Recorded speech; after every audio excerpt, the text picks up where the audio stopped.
I went into another room where there was a chair. There was some kind of projection or some kind of a viewing thing in this room where you could see a map of the stars. A man came in while I was trying to find a way out there, and this was a human-looking person. They had passed in a crowd, this individual, and on Earth. He was bigger than me, taller, and more muscular, a very large individual.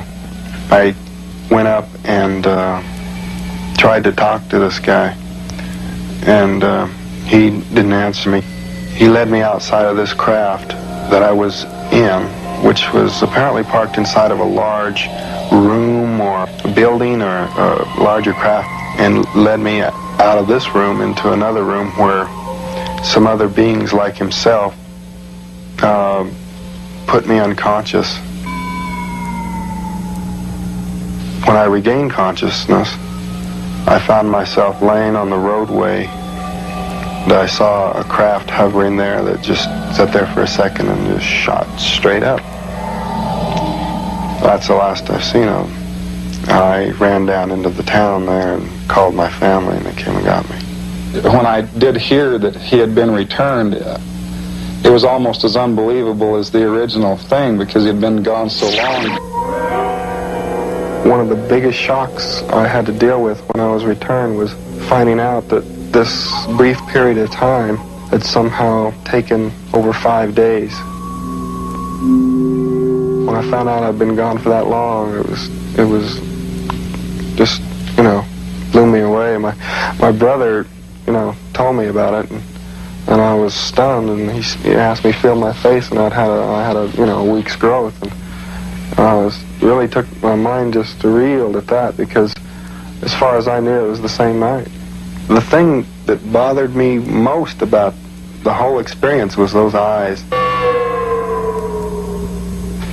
When they looked at me, they just seemed like they were looking right through me. You just can't understand how it would be if it were just right there.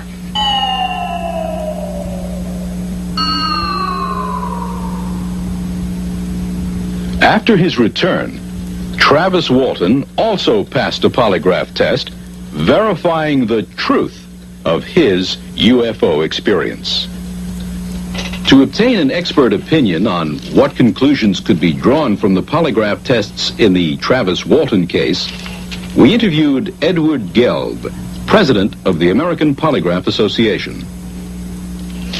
Hundreds of police departments and corporations throughout the world utilize the polygraph to separate truth from deception.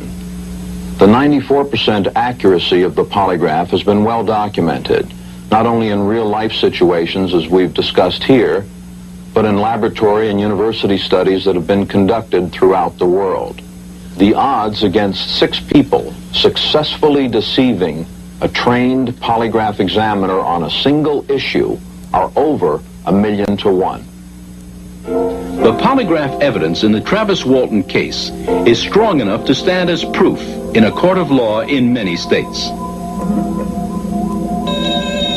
In order to understand where the beings that kidnapped Travis Walton may have originated, we must first understand our place in the universe.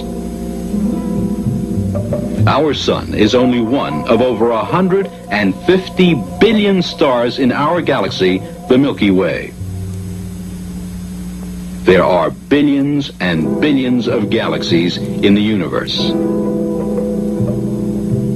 If only one star in every million has planets that can support life, then there are hundreds of billions of life-supporting planets in the universe.